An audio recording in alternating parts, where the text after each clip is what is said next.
everyone for this full house, and this is the first book event that's actually in a brownstone. So in many ways, this is the first real event. Let me just, now that we have the lights down, does the banker's lamp work? Sorry, we should have done this beforehand. There's a few people I want to thank before getting going on the talk. First of all, Ariel and Linnell Stevens at Village Preservation, Pi Gardner at the Merchants House Museum, and then also here in attendance are Linda Yoel, architect who was based in the village, who was very, very helpful in getting this edition going and was the architect of two of the houses, restoration architect of two of the houses in the book, as well as also here Judith Stonehill, who was instrumental in getting this book with Rizzoli when Charlie was alive, and sort of a reason that we're here today. And just a brief idea of how we're going to go about this. I'm going to talk for no more than about half an hour, take a few questions, and then we'll go to book signing at the back. And let me just give you 1 second, since I can see if I actually get this out of the way. New York is a city of houses. This may not be obvious in a city now made more famous for its skyscrapers and apartment buildings, not to mention its loft buildings and tenements. However, it is the row house, or brownstone, as it is more popularly known, that remains the essential building block for understanding New York's form. Even though many sections of the city, especially in Manhattan, have since been rebuilt, often many times over, these houses remain the markers of New York's urbanity and scale against which newer buildings must be measured. Though the street grid created the armature of the city's future shape, it was house rows that fleshed out that form into buildings. Built in successive waves of real estate development from the early 1800s onward, row houses were the first structures to be constructed after outlying farmland was divided into building lots. Row houses in Manhattan were built from Battery North along Broadway to Bond Street and Washington Square and Greenwich Village, and were constructed in great numbers up the spine of the island on Fifth Avenue and Madison Avenue and onto side streets, then to the east and west sides and uptown across Harlem. In Brooklyn, tens of thousands of row houses were built from Brooklyn Heights south to today's Cobble Hill and Carroll Gardens, and east to Fort Greene and Clinton Hill and the Park Slope, then out to Bedford-Stuyvesant and Crown Heights and Eastern Parkway, and along the spokes of the trolley lines, miles from the Brooklyn Bridge, deep into the present borough. The row house, at least in its original single-family form, was never home to more than a fraction of the city's population. Nevertheless, the row house epitomized and continues to epitomize the city's potential urbane character and its grace. So with that sort of preamble, wanted to take you back in time. These won't be the same houses moving forward, but we can sort of peel backward from the cityscape of the present and see how these houses were built. This is a row of houses in Prospect Lefferts Gardens in Brooklyn. And then here, without the contemporary street trees pictured in the early 20th century, is a row of houses on West 46th Street, which, as you can see, are part of a monumental streetscape of basically identical, almost comically identical, receding point perspective, single point perspective here. And then going back further in time, again, not the same houses, but sort of the same view. Here are row houses in the field, pictured in 1877. This is actually on West 133rd Street between Fifth Avenue and Lenox Avenue. And you can see there's these sets of three houses that are being built on the street grid because the streets have been opened up and laid out, but the blocks of houses actually haven't been filled into the streetscape we see today. And then an aerial view, but giving an idea of even as these houses are under construction. This is from the roof of the Dakota, houses on West 72nd Street, and it's actually the architect of the Dakota, Henry Hardenberg, and the architect of the houses was the architect of the houses as well. So you can see in the middle the actual real estate logic of what's being constructed without the facades. These are just the floors of the house, houses before the facade is put on. So I want you to think of the ones in the middle as we go to the next slide, which I'm sure hopefully everyone here can recognize as the 1811 gridiron plan for New York. I'm going to read a quote, and I'm going to ask what year you think this quote was written. New York is fast becoming a city of only the very rich and very poor. This could have been written in any year of New York's history, but this was written in 1878, but it will sound obviously familiar to New Yorkers of almost any era. And this was in the American Architect and Building News. According to that magazine, the row house itself was to blame, as the city's 25 by 100 foot building lots encouraged the construction either of houses for single families, quote, in which only the rich can afford to live, or in the same size parcel, a tenement that housed the vast majority of the city's population. So if you think we can't, I didn't bring high enough resolution to go into actual building lots, but imagine Manhattan divided into 25 by 100 foot building lots. That is sort of what determines what can be built there, and with the two possibilities of density, on one side is the row house, which was built as a single family house. The other side, at a much greater density to house the majority of the city's population. So I want you to think through the rest of this is that the row house, probably less than 10% of the city's population ever was living in a single family house at one time. This varies over time, but we are talking about something that was built for the most part, the upper middle class and upper class, but has continued a different life in the present. We'll get to more of that in a second. So I'd like to quickly go through four fairly basic questions, but they're important to these themes. One is just, what is a row house? We sort of touched on that. 2, who designed them? 3, where do they survive? And 4, why did they stop being built? The first one is sort of the easiest to answer. What is a row house? Here we see 37 and 39 Charlton Street, which are located in the Charlton Van Dam King Historic District just south of Houston Street. You can see the elevation of the house, but I actually want you to think of what's behind there as more important. And I know this is probably a bit hard to read on a drawing. This is a plan drawing of the house that was prepared for the Historic American Building Survey in the 1930s. So what's inside? The generic house plan for a New York row house stabilized by the 1820s. On the basement floor is here, a dining room and a kitchen. On the first floor, parlors and a stair hallway. On the second and the rest of the floors are bedrooms, both for the families living in the house and then servants on the top. Keep in mind that this house plan shows bathrooms. There were no bathrooms originally in the house, but that's the basic New York City row house plan that stabilizes and expands and changes over the 19th century, but is relatively stable. So behind each one of these house facades, you have this basic configuration. Obviously, in the questions, we can go into how that varies, but you should think of this as a single family house built on a narrow building lot, originally designed to house a single family and its servants. Second, who built these houses? Throughout the 19th century, architects rarely designed New York row houses. At the time, the professional architect, hired by a client to design a house, handle all legal details, and supervise construction, scarcely existed in the US. Instead, it was builders who purchased standard row house front and interior plans from amateur architects or ordinary draftsmen and used builder's guides and pattern books. So again, I want you to think of the row house, even though today we look backward in a building like this that was architect design. We look backward and see the handsomeness and detail of row houses, and we think of them as coming from a lost era of craftsmanship and art, which in some ways they are. But remember that they were also built in large numbers by people who were speculating for profit, and that they were designed with patterns that were used over and over again.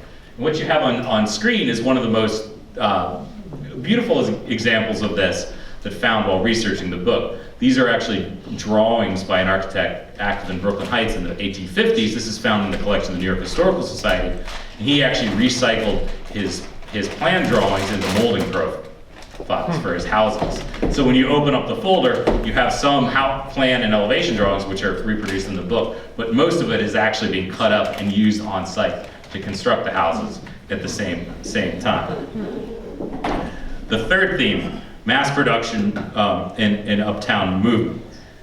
Manhattan, as we see it today, has largely been rebuilt, and the row houses that were originally there have been demolished. As I said at the opening of the talk, the houses originally started out from the Battery and were built north uptown. Basically, if you think about that gridiron map, rotating at 90 degrees, filling up and moving up toward the top of the aisle.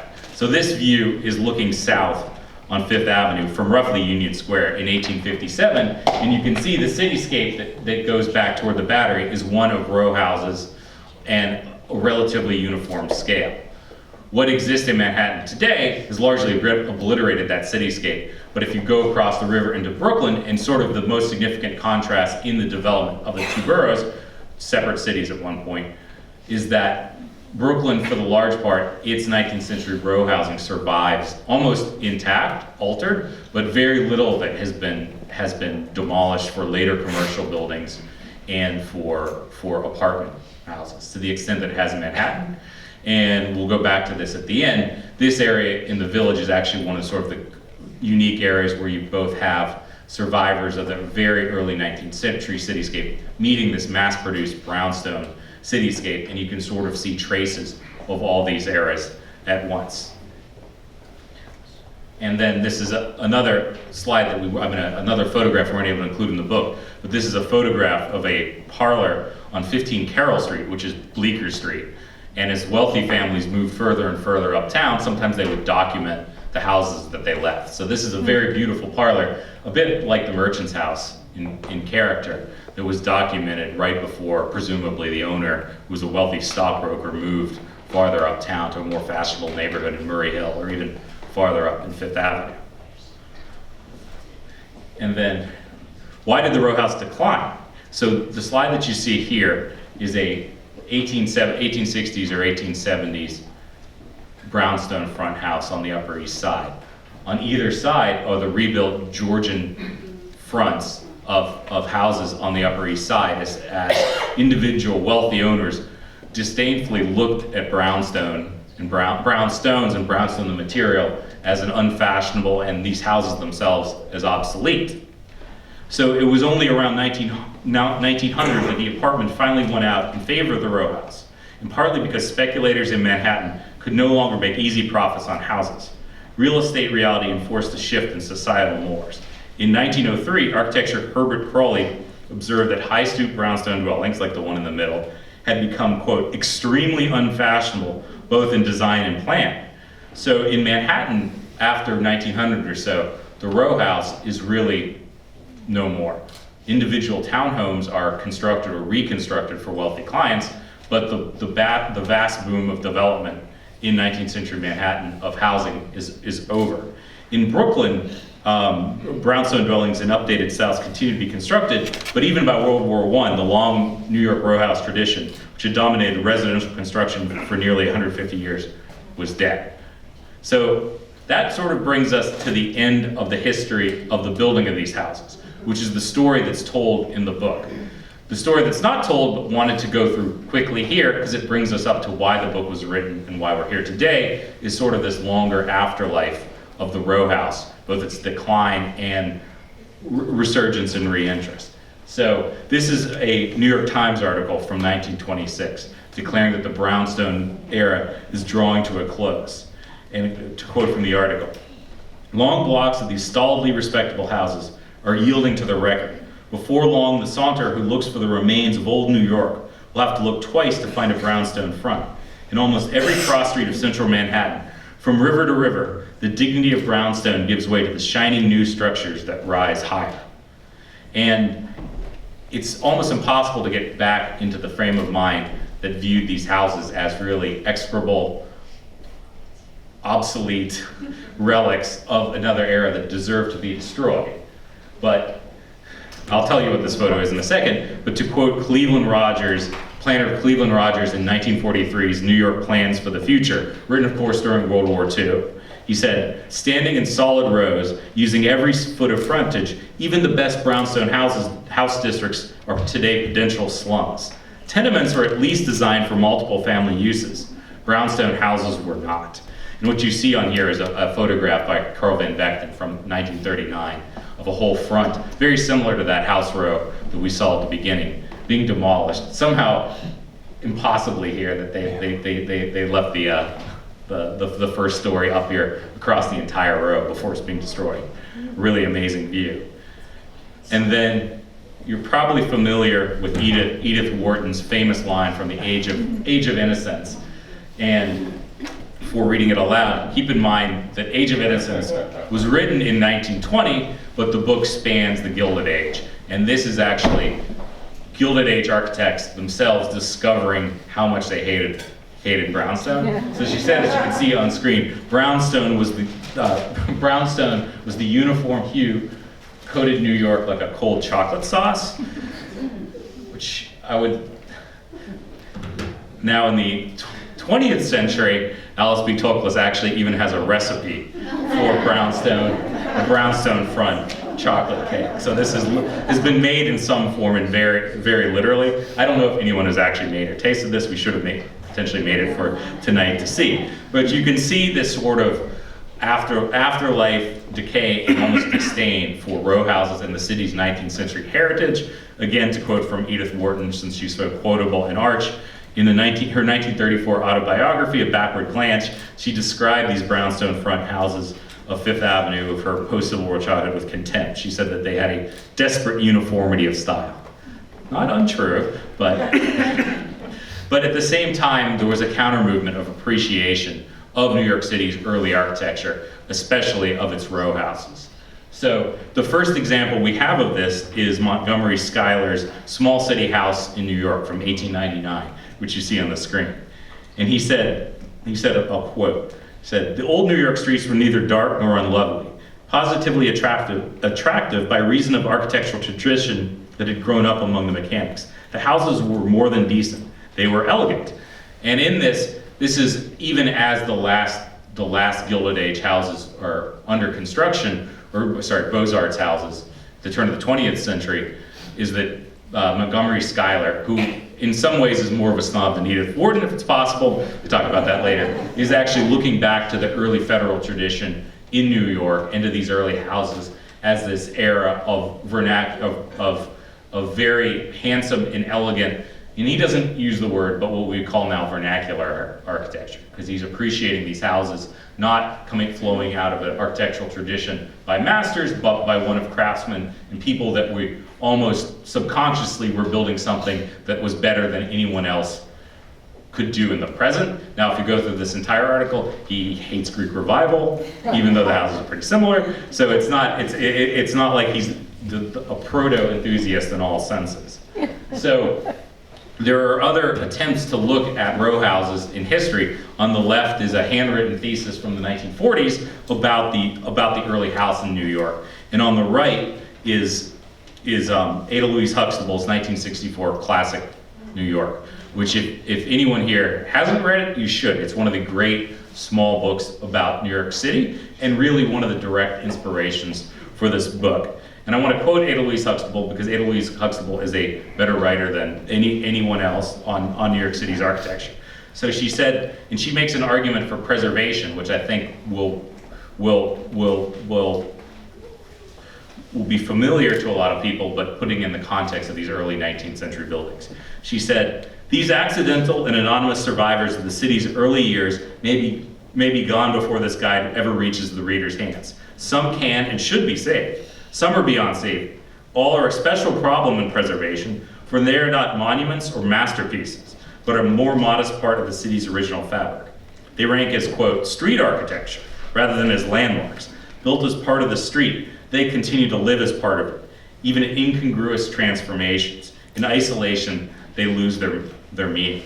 And I think that really, even though she wasn't talking specifically about row houses, she's very much speaking of the preservation and architectural problem. It's not really a problem that they create, is that these houses are not designed to be viewed individually, but as collections, and our ability to appreciate them individually is wounded or even obliterated if the context is completely lost. But it's also not saying that the context can't change over time, because it sort of helps us understand the accretion of history in the houses themselves. So moving into the 1960s, and sorry, is this, I think this is not advancing. hold on.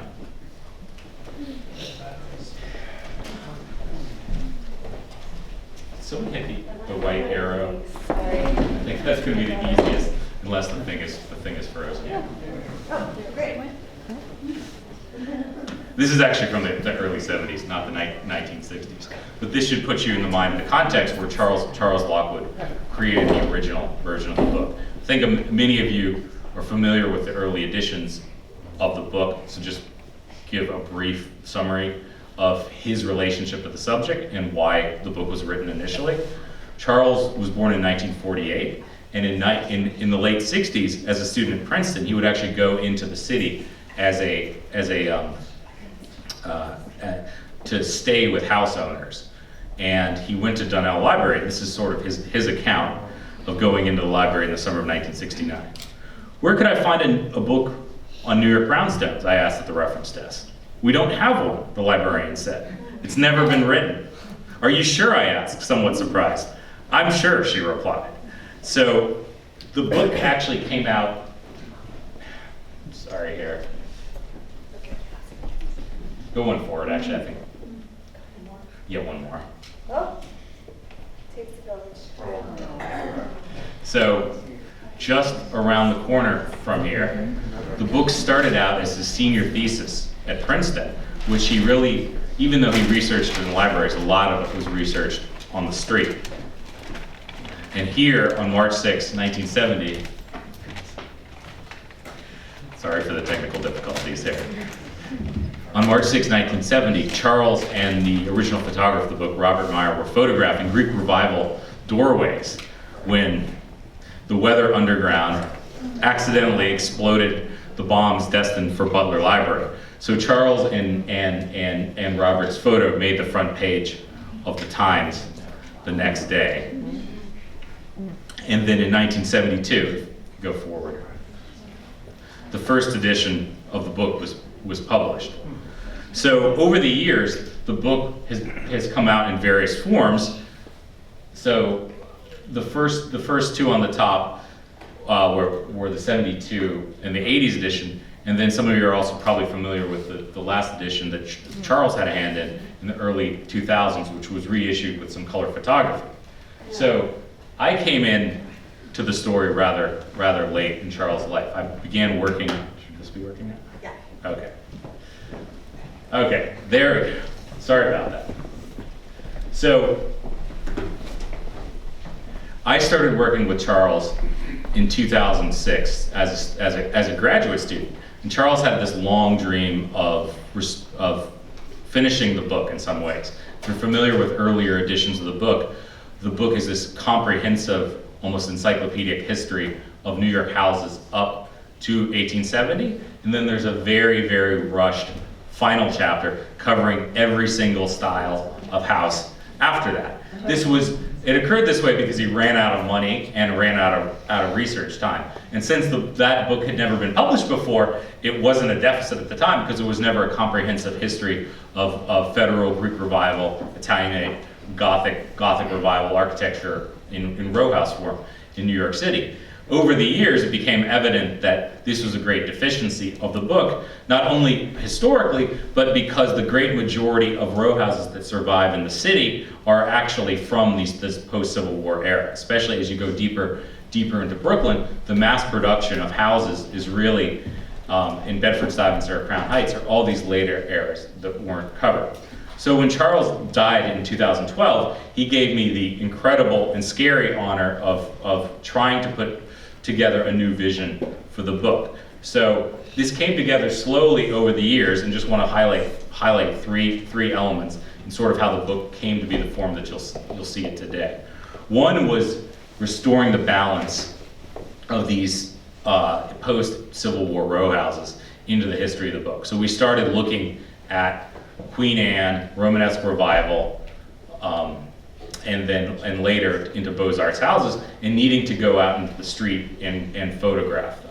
So I went out on a bicycle and walked almost every historic district in the city just to see what we wanted to shoot and what sort of details, what sort of house elevations, and then later worked with a photographer matching it up to street cleaning times so that we would get clear views. So once we started assembling these pictures, and on the left is a detail of an amazing Romanesque house designed by Montrose Morris that's in Bedford-Stuyvesant on Hancock Street. And then on the right is a more typical house, brownstone front house, it's kind of Renaissance. This is one of the things of defining style in there is really hard. This is a house in Prospect Heights from the 1880s or so. Once we started shooting these new color photographs of houses from these eras, we realized that it would really be impossible to integrate these later photographs as a sort of a grafted on supplemental to a book that had stood the test of time over decades, but at the same time, it would look really, really strange. So after shooting some of these locations, decided that we needed to comprehensively reshoot the entire book with new photography. So not just the post-1870 houses, or even this is the tail end. These are neo-federal houses out in Flatbush, but ending up going backward in time, shooting some of the federal houses, and you can see on the left on Charles Street an interior, and then Washington Square North on the right, the Merchant's House, moving through the eras fairly quickly, and then shooting all these surviving Italianate houses, most of which are in Brooklyn. Those were exteriors. The other goal of the book and of assembling the photography for the book was to focus on interiors. I think that a lot of the interiors in the original book didn't necessarily do justice to the houses themselves, and then the subsequent 50 years since, a lot of house owners, especially extremely wealthy house owners, have really seen obliteration as the only design choice for interiors. Not just of mild alterations, but really detonating. You saw the photograph of the house on West 11th Street, but really taking that as a design ethos. So wanted to go back into these houses and show that different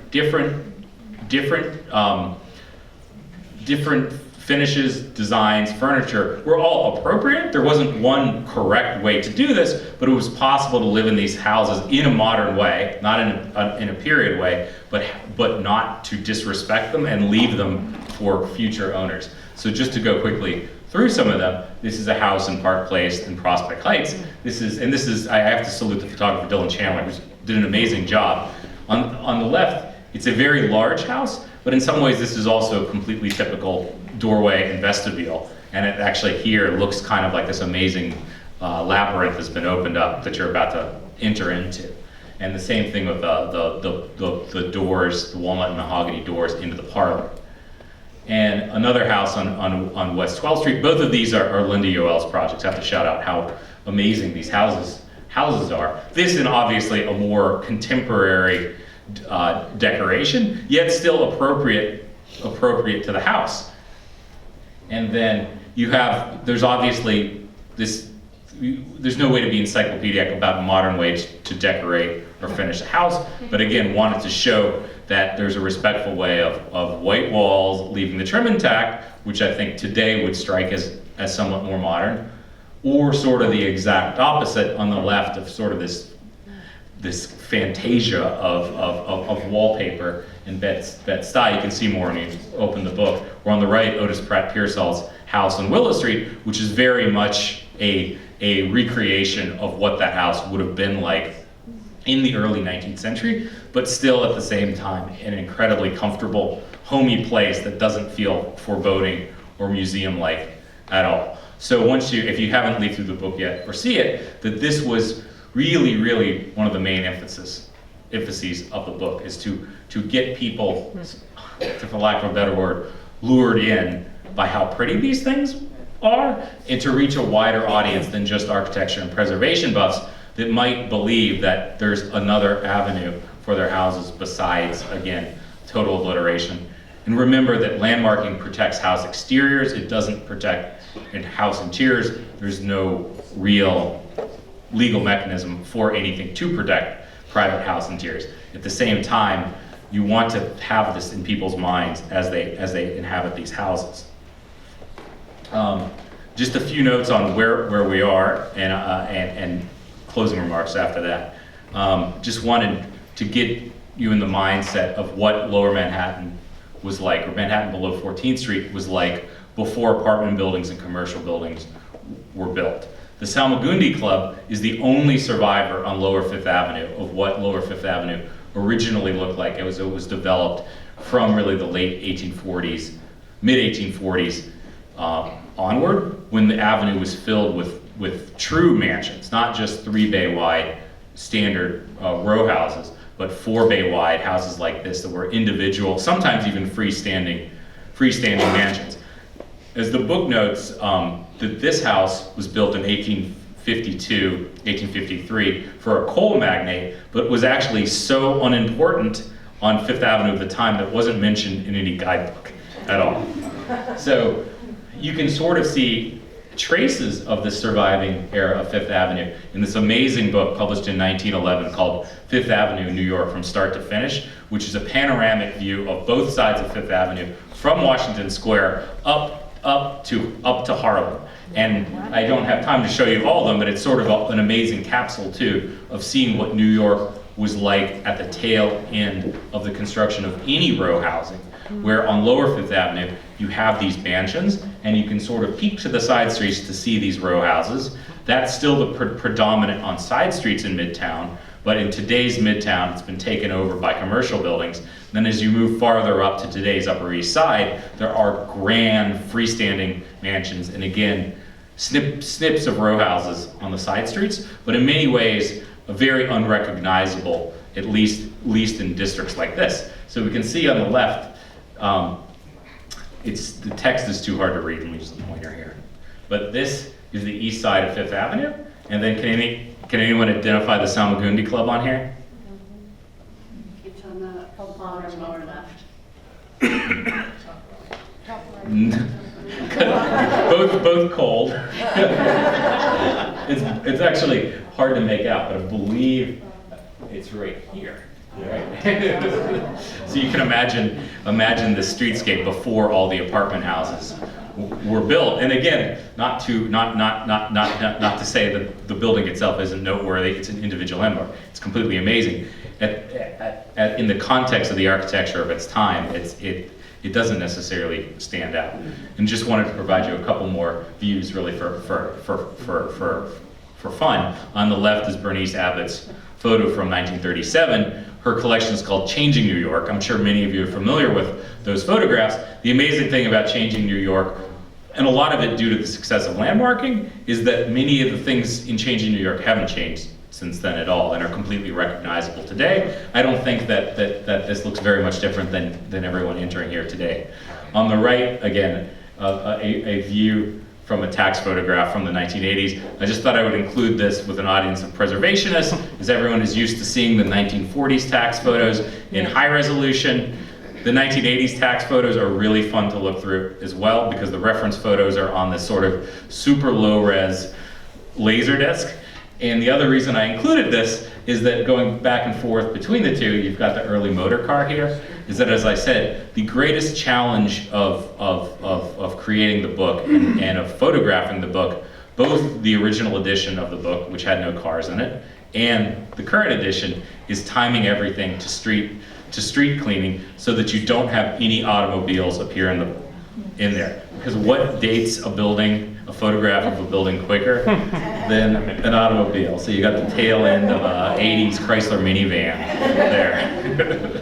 And then with the Merchant's House as well, wanted to show you not photographs from the book, but from the 1930s documentation of the Merchant's House, again in the Historic American Building Survey.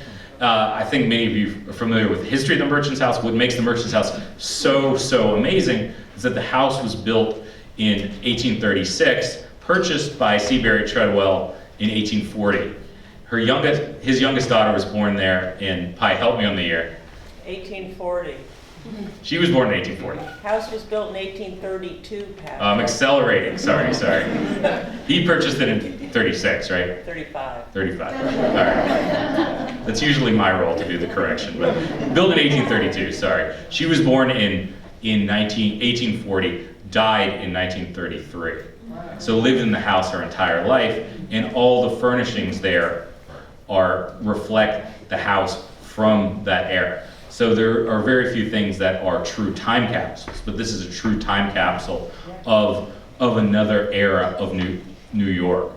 So this is actually, I just wanted to include these as just pictures of the house of when it was documented shortly after her death, the Historic American Building Survey, and as you look through the new edition of the book, of the challenge of how to present something that is special, but at the same time of how to really capture the details in a way that makes you understand the house. And I encourage you to look through the whole Habs collection at some time. It's an amazing document of people seeing these houses in Lower Manhattan for the first time and sort of understanding and documenting how they are. And it's really a process that informs Bricks and Brownstone itself. So some closing remarks here, then we'll open up to questions. Though constructed as single-family houses, New York's row houses have for over 2 centuries proven suitable to many future lives. Rather than enforcing uniformity, the complaint long levied at brownstones, row houses tend instead to create a dense but not overwhelming streetscape, and one, through the many interests and size of the buildings themselves, promotes a lively variety and human scale that no other form of New York building has since matched. New York's houses display some of the city's most glorious vernacular architecture, from the classicism of the Federal style to the austere Greek Revival, the showy Italianate, the eclecticism of Queen Anne and Romanesque Revival, to the academic Beaux-Arts, to name just a few.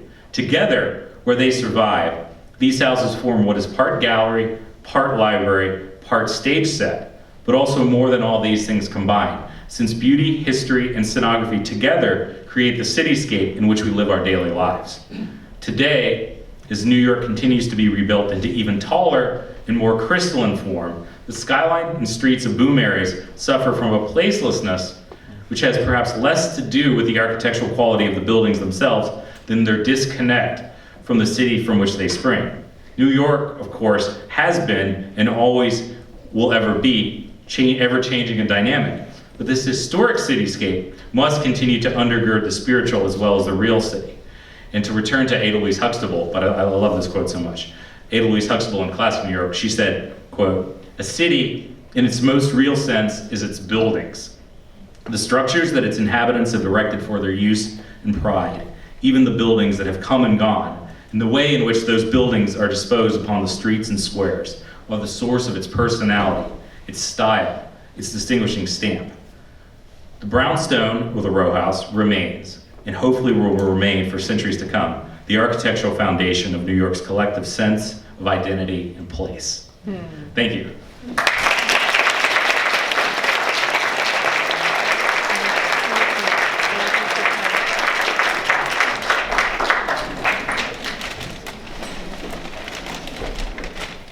You mentioned in passing at the beginning that there are no bathrooms in the row house. People then rely on outhouses?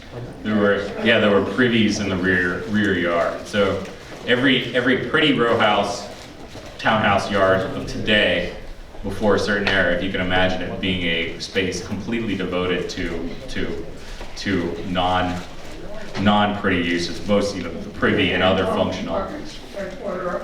Well, there's the plumbing was introduced in the 1840s.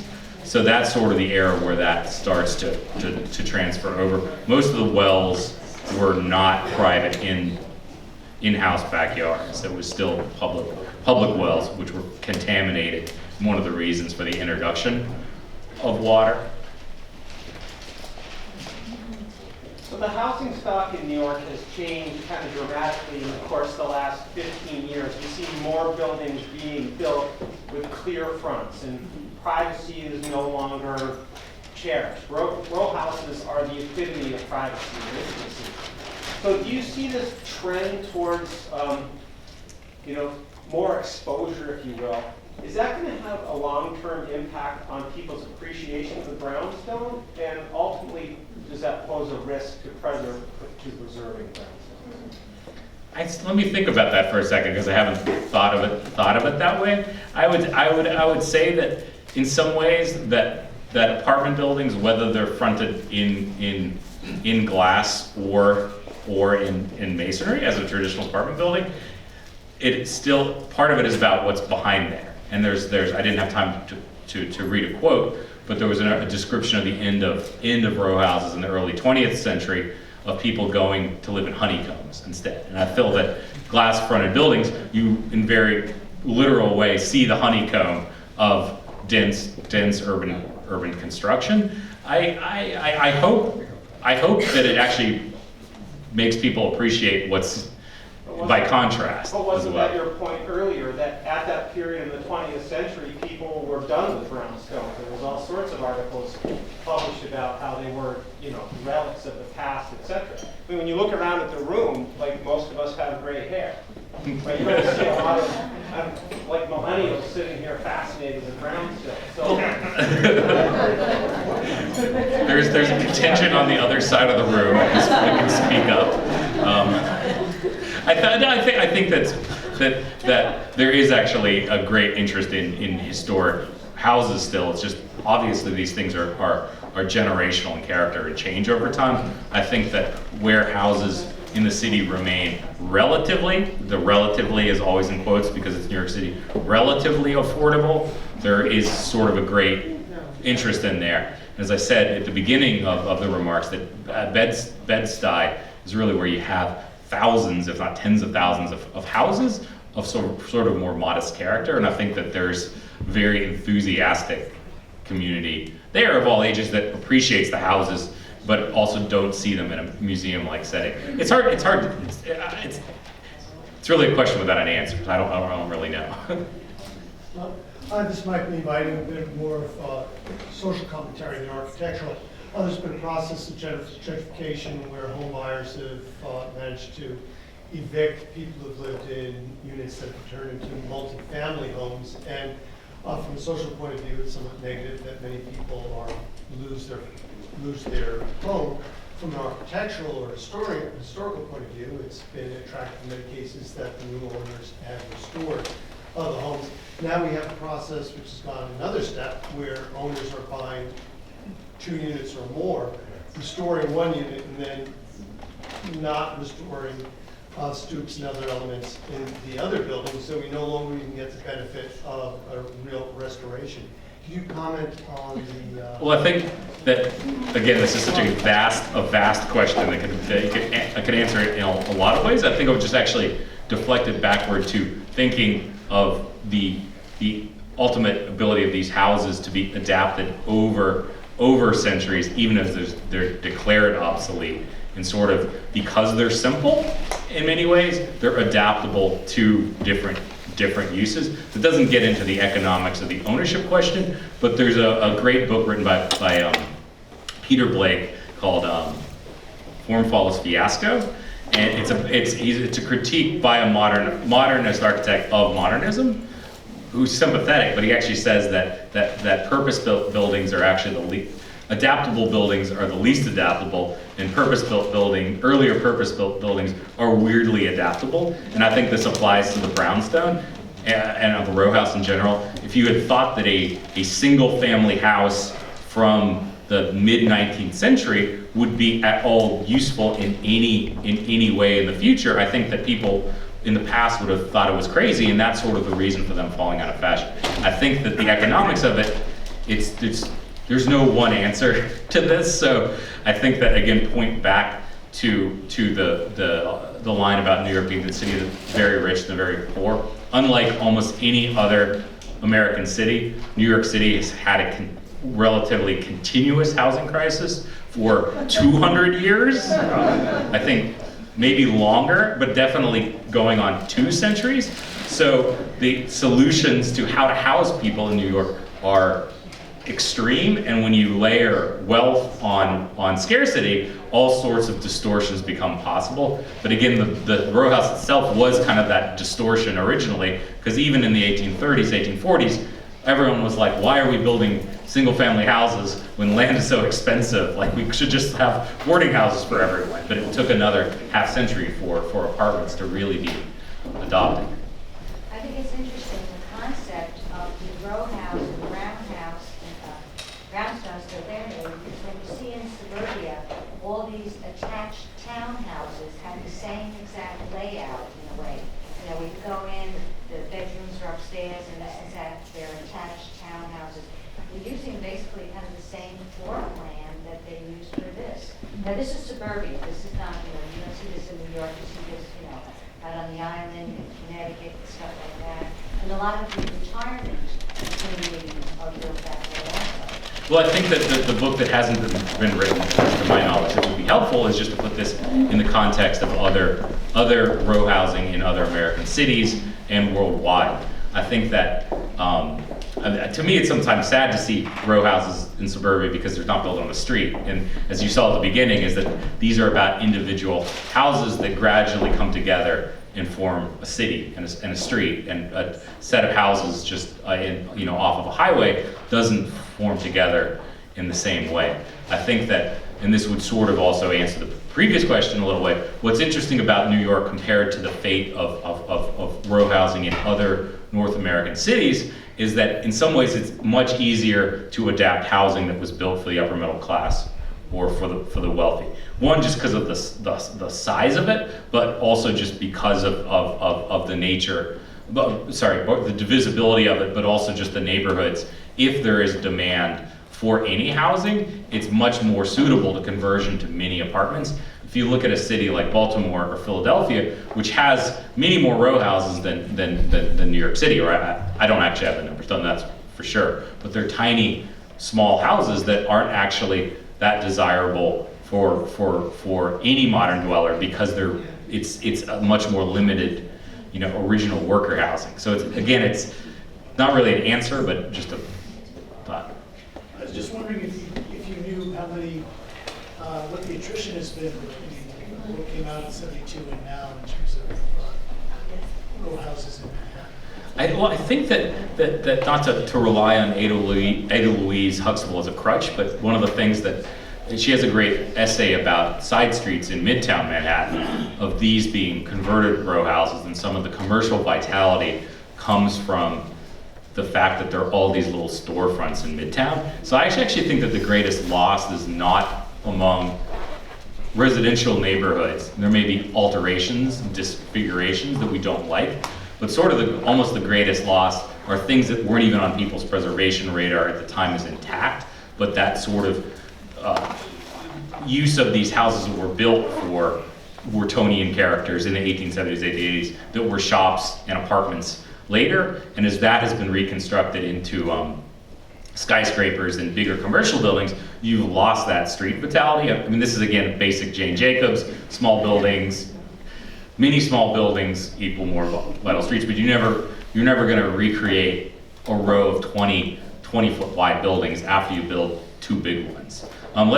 Let's do two more, and then I'm going to go to book signing. Yes, I attended another village preservation talk, I think it was last year, about a dentist who lived on Bond Street, and he owned a couple of buildings there, brownstones. And they said that people who owned these buildings would live in one or two of the rooms, or just a few of the rooms, and hire somebody called a landlord or a landlady who would rent out the other rooms in the house. Well, this is getting back to sort of the economics question of that even the people, the wealthy or relatively wealthy people who inhabited these houses originally couldn't afford to live in them. So all manners of adaptation here. That's one of them, of basically that you actually are running a rooming house, presenting that you are in higher class than they are, or just decorating a parlor for people to see it occasionally, but having nothing above there. Or, there's all permutations of this in the 19th century. So again, it's sort of that the housing scarcity is not just, obviously it was most magnified among people who were never going to live in a house in the first place, but even among those who were able to live in a private house really weren't able to do it. At the turn of the 20th century, the estimate, I don't have any idea if this is accurate, was that only 500 of the 2 million people in Manhattan at the time could afford a private house in Manhattan. Keep in mind that's not households, it's people, but it's still a very, very tiny sliver of people that were able to afford it. Last one in the back. I'm curious in terms of comparing something like the West Village, where you do have the kind of a mix of the